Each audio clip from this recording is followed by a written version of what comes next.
Welcome to Christ-Centered Gamer's latest unboxing of something I'm really excited to show you guys today.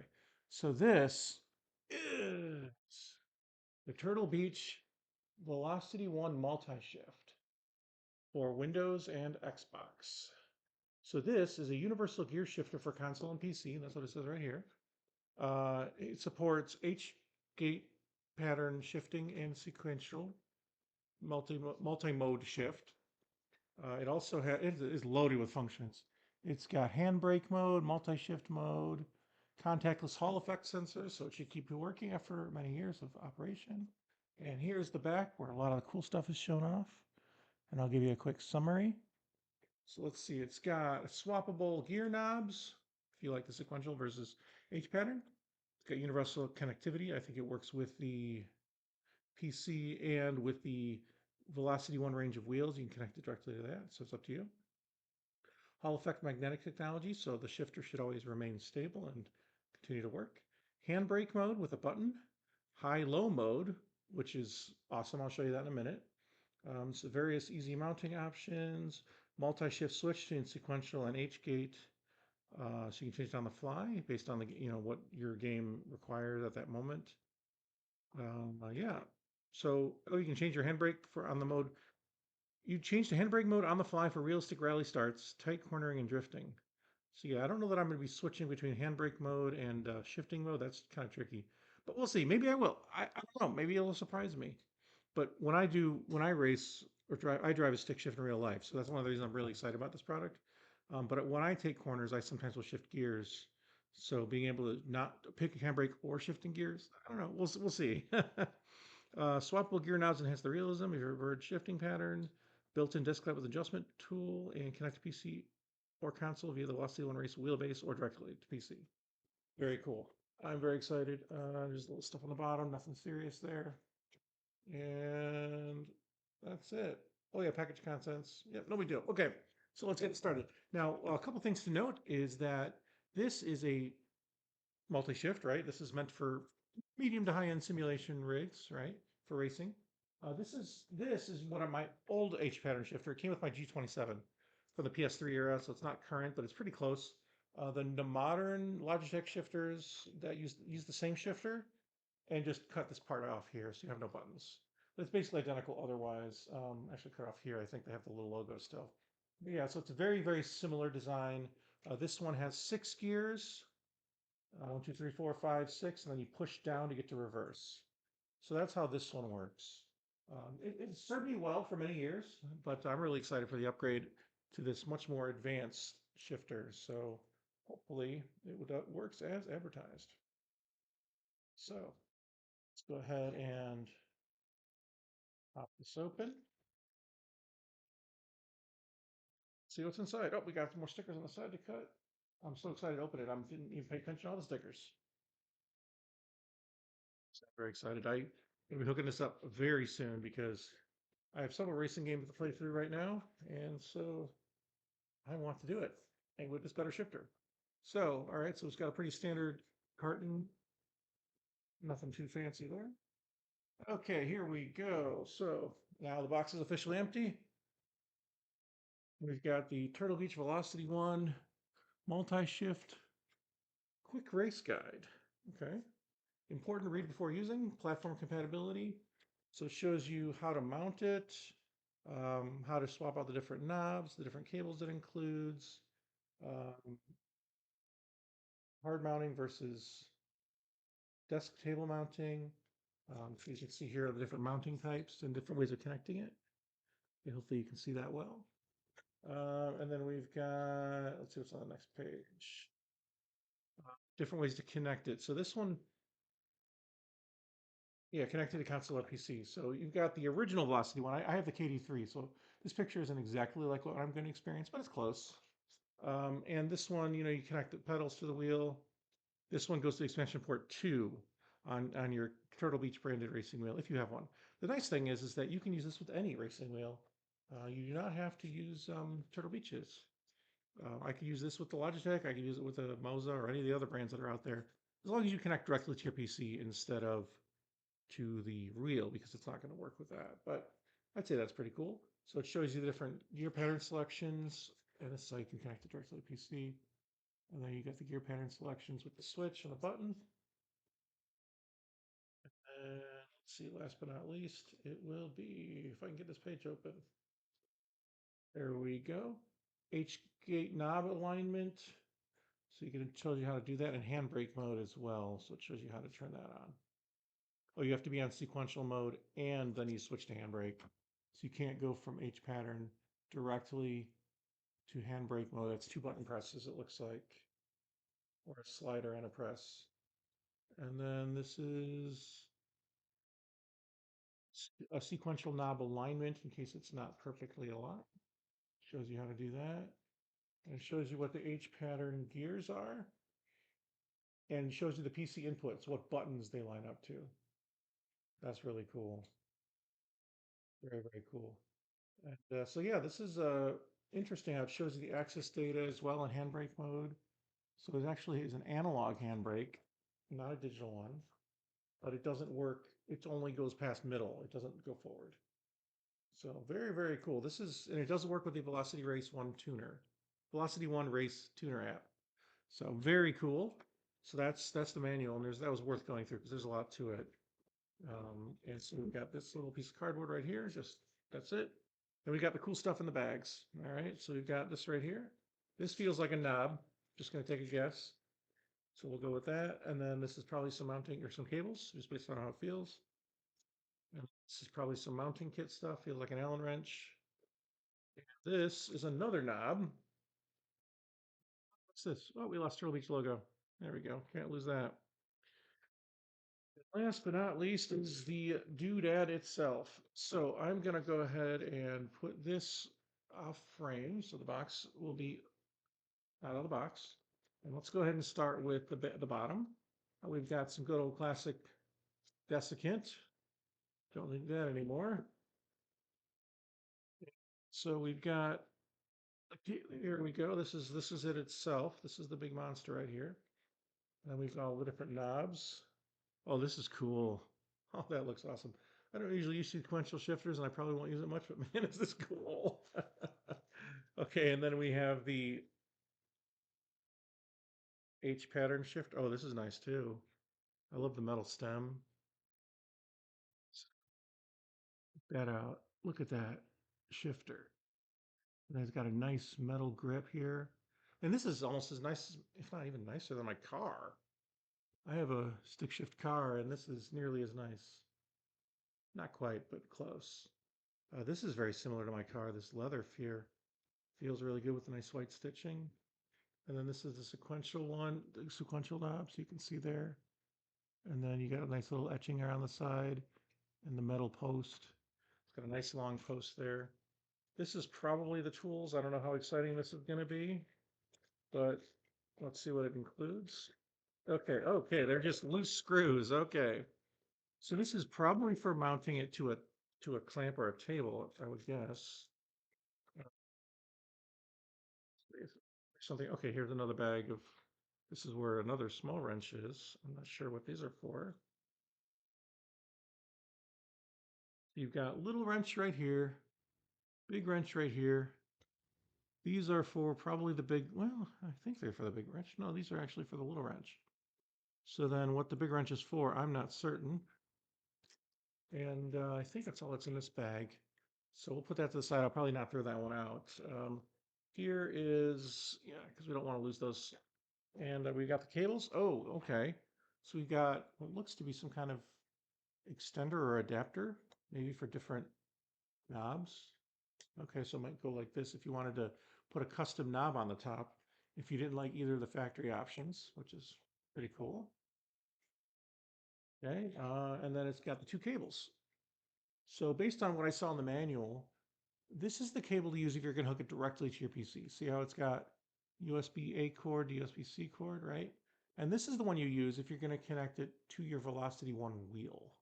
So they've got the two little gray similar cables that came with my VelocityOne KD3.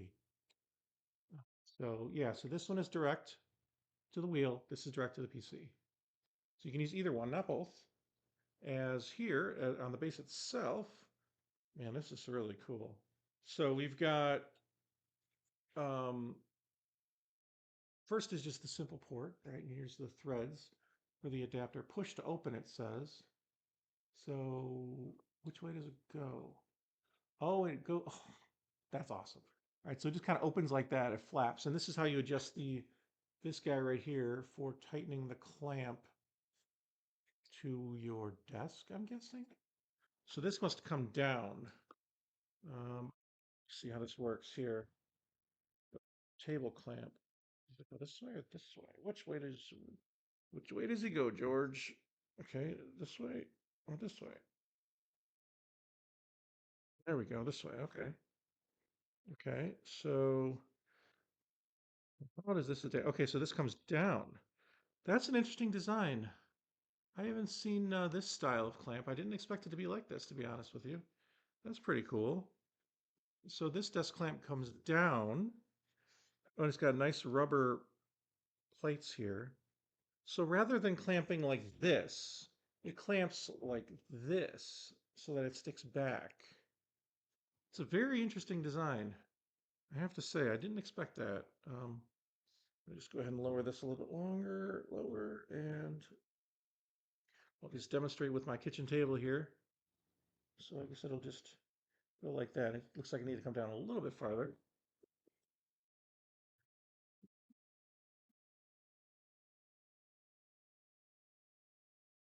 Yeah, and that's it. That's a unique design. It requires, this has a rounded lip, so it requires a square flat lip. And there are little holes in there. I'm not sure what those are for, but yeah, pretty interesting design.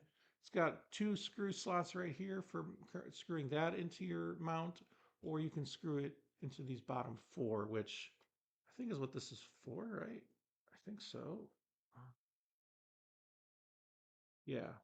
So I can use these to screw it into my, um, I have a wheel stand, so I'm going to be using that for sure. But yeah, okay, that's really interesting. Okay. And it's a really interesting design. I gotta say, I gotta hand it to him. That's a very unique design for the mounting clip. Seems really nice. I'll have to try it at my desk with both mounting mechanisms, just to see how all that works. Uh, Gotta tuck that away. Almost there. Doesn't take that long, I hope. All right. Now I just flipped that door closed and it's hidden away like it never existed. Very cool. All right. And then we're gonna go ahead and try to put one of these on. So maybe that's what this little guy is for. Not sure what that little hole is. Maybe it'll become more obvious. So let's go ahead and twist this on here to get the H pattern shifter in there. Okay, and when it's tight, it does line up. So here we go. I'm going to get these out of the way just a little bit. So I got this other shifter, which is so cool looking. But all right, so we got the shifter. Now let's try all the modes. So there's 7 gears and a reverse listed right here. So let's go to 1. Oh, this is, oh, it must be in sequential mode. It is. Okay, so when it's in sequential mode, you can only go forward and backward, and it returns to center, just like in a real race car. It has a little bit of a, you can feel it kind of like a little bit of a rubbing. It's got a little bit of resistance. So I'm going to go over and go to H gate. Oh, this is really smooth. One, two, okay. So one, I'm just trying to do this in a way that doesn't make it loud and clanky, but 1, 2, 3, 4, 5, 6, or is that right there? 1, 3, 4, 5, 6. Oh, and I push down to get to 7 and 8. You have to push down to get to 7 and 8. Okay. Or 7 in reverse. Interesting. Okay. Because, yeah, it's otherwise it's too easy because to going to reverse would be too easy while you're going forward. So that's how it works. So it's 1, 2, 3, 4, 5, 6, and then push down 7, 8 in reverse. And if you want to go to higher gears, 8 through 15 or 14 or whatever it is, 13, you push this high to low button right here. So if I don't know if you can see that, it's got a high low button right there, and you push that, and it switches. And this side switches to handbrake mode. Very interesting, very nice. Oh, and this looks like it looks like it could maybe go sit higher, but I don't know how to make that happen. But yeah, this is a really nice leather material. Um, It's not that difficult to twist to replace it if you want to go to the between this and the sequential shifter, or if you just like the look and feel of the sequential one better. Like as you can see, I'm just twisting it right off, and then put this guy on. We want the plus forward, so hopefully I put it on right. It's possible I got it backwards, potentially. Yeah, I have it backwards. So I have to adjust it. It did say there was a way, but it looks like it just twists on and off. So I'm gonna have to, I don't know. I mean, you might have to just, oh, there you go. You twist it right here. Okay, so this part twists. So I had it on backwards, but I just twisted this right here. Oh, see, this can come loose, and this can adjust. So now I am facing forward, and it's still in H pattern mode, so I'm not going to leave it there. So I put it on sequential. Now it just goes forward, back, like so. It has more leverage, so you don't really feel the resistance that I noticed before. If I put it in handbrake mode, it's probably just going to only do something if I pull backwards. But yeah, that's really neat. All right, well, I'm going to try hooking this up to my computer here. There's no headphone jacks or anything like that, so it shouldn't impact, um, you know, recording. So we're going to go ahead and give that a try. So we've got this nice included Velcro on the cable, which I love. I'm a big fan of included Velcro straps, I'll tell you. All right, so I'm going to go ahead and plug this. It's like got a little tangled in there. I'm going to plug this in right here. Okay, and I'm going to plug this guy in right here. Should show up as a direct input device. Yep, sure enough, shows up as a VelocityOne multi-shift. It has a Z-axis and 1, 2, 3, 4. Hold on. 1, 2, 3, 4, 5, 6, 7, 8, 9, 10, 11, 12 buttons, which interesting that it would be that number of buttons. I would have expected more. But though it's currently in sequential mode, so maybe that's the only buttons it has in sequential mode. Let me go ahead and switch it over to H pattern mode. All right, so we've got button one, two, button two, is button three, four is button four, five, six, push down for seven, push down for eight, and then what happens if I put high low? So now, seem to be doing anything there, so we'll have to, maybe it requires a firmware update. You know, that's possible what it is. If I put it in handbrake mode on sequential, and then I put it in handbrake mode, now this is going green. See, I don't know if you can see that. Let me, okay. So you got yellow and green and for high-low. If the handbrake mode is now green, and I want to do this, it activates the Z-axis. Very cool. So yeah, the high-low button doesn't seem to be working right now. Again, that could be a firmware issue. So I'm not going to assume anything is wrong. I'm just going to assume that I haven't updated the firmware. So, all right, well, this is really cool. I love the look of the design. I've heard a lot of people say great things about this shifter. The fact that you can so easily and quickly change it between H pattern and sequential is awesome. Um, that includes two really nice, you know, threaded, just they're really nice gear shifters. And it includes this, so you can use your own, which is also great. You'll need to make sure it fits on this style of threading because it's got small and big. So there you go. But yeah, this is really cool. I'm really loving it here, and I'm really excited to try it out. I play a fair number of racing games, and this feels so much more clearly defined for each gear than this guy from Logitech, which is just a sloppier, looser, you know, kind of. I've had it miss gears sometimes too, so the internal buttons or whatever are not the best. Being Hall effect sensors, that shouldn't really be a problem. And so yeah, really cool. It feels premium. It is 139 MSRP, so it's not cheap, but I think you're getting a decent amount for your money. Just looking at the market, one of those Logitech's, not the one with the buttons, but you know, the buy itself is 60 something, 60 to 80 bucks. And then there's other brands that are out there from various manufacturers. Some of them are in the $100 range, but some of them go way higher depending on the quality. And the fact that this is so well made, I think that MSRP is probably worth it if it performs well, which I will let you know in the fully attached, linked, fully written review in the description. Take care, God bless, and have a great day and happy trails.